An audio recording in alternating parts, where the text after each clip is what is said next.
All right, so hello there. My name's Landon, and this is, I guess, my cell phone video for you guys with these 6 questions to answer. I'll apologize in advance. I literally just got in from out of town from a very delayed flight, so I'm just gonna do this as a one taker on my cell phone, and we'll see how it turns out. But so let's just get into it. I'll try not to take up too much of your time. But question one. Regarding the purpose of the videographer role for a company like La-Z-Boy, so the obvious, I mean, would be for any company really would be like the social media advertising for announcements, for training videos. As it comes to actual the specifics with La-Z-Boy, I can see it definitely being a role that integrates the learning center and the in-house design profiles and tours. So what I mean by that is I can definitely see uh, sort of my role as sort of leading into question two, actually, um, as helping people to visualize the furniture in their house. It's something that's obviously hard to do. I picked out the wrong flooring when I did my flooring a couple of years ago in my house. So having the right furniture, having the right video um, for that would make a big difference. But I also noticed one of the questions is about having people be comfortable in front of the camera. So I can definitely see um, my role as the videographer would be um, to integrate ways of getting other people to be comfortable in front of the camera, which I'm going to get to in a sec, which also leads me to believe that the role wouldn't just be about shooting inanimate objects. It would be definitely about interacting with people as well, which I will get to in just one second. I kind of covered number two, so I'm going to go into question number three. So, what's your favorite part of the video editing and production process? So, obviously, I can't say all of it, and without trying to make this sound wrong, I'm going to say the very beginning before the video and the very end after the video is done.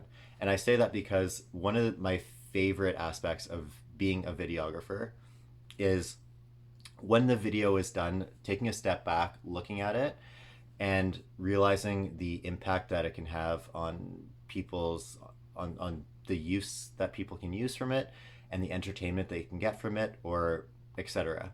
I just really love this profession because of the afterlife of everything that you create. It can be used in a positive manner.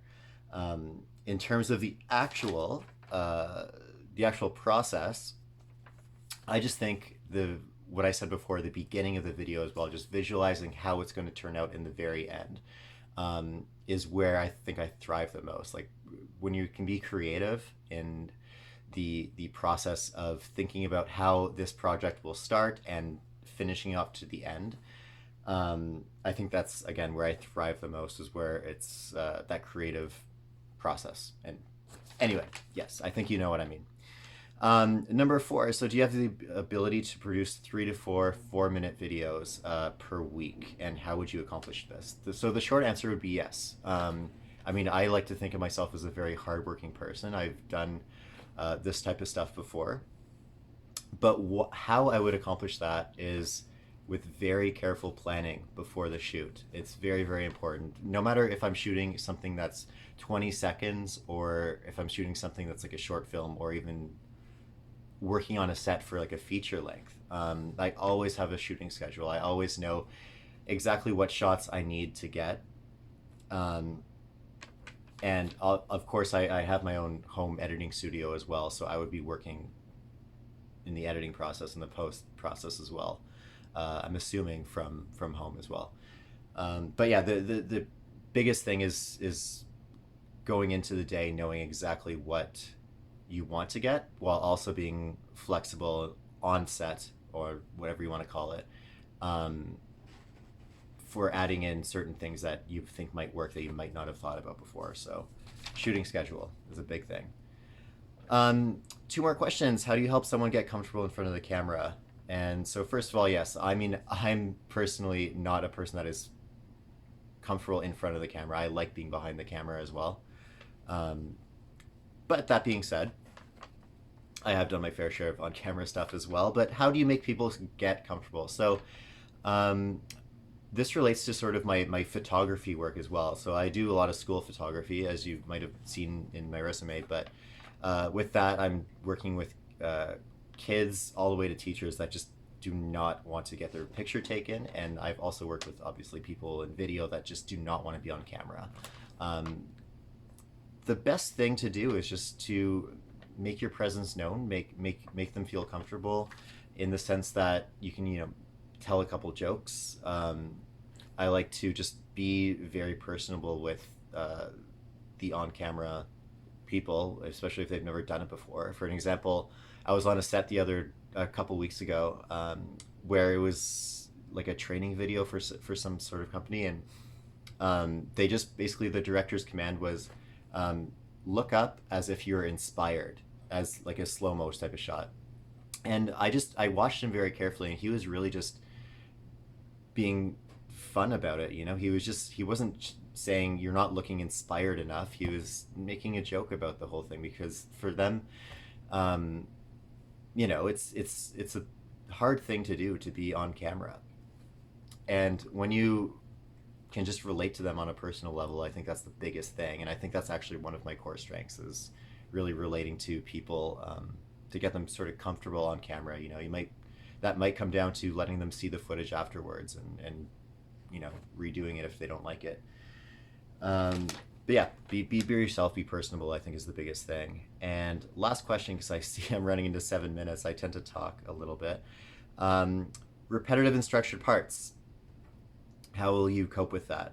And will you get bored over time? And again, the short answer is no, I will not get bored over time. Obviously, I mentioned before that I thrive on creativity, but I also understand that there needs to be some formula, especially if you're making 3 to 4 videos a week within the same company, La-Z-Boy. Um, so, yeah, I mean, I definitely won't get bored. Like, this is my passion. This is what I love to do. But the reason I like doing videos is not just doing for the creative aspect, for the shooting, the editing, the writing, all of that. It's for what you get to learn from people every single day. The interaction with people, you get to just meet people, get a new environment,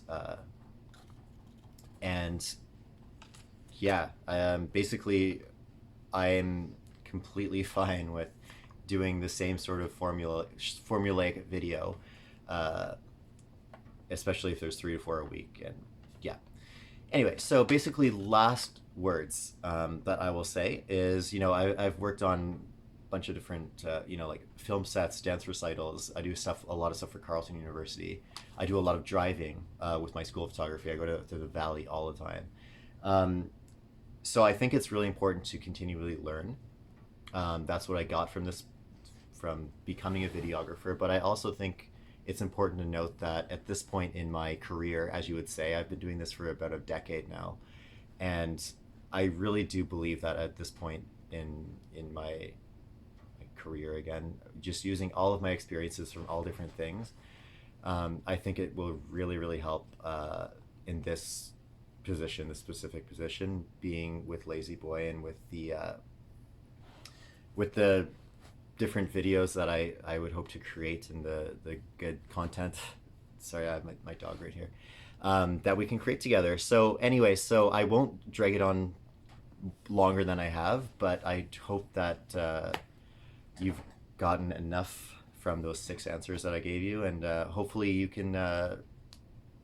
you'll be able to reach out, and we can discuss more about my background, what I can bring to this, and why I'm really interested in potentially working with you guys. So thank you for watching my video, and hopefully we'll be in touch. Thank you.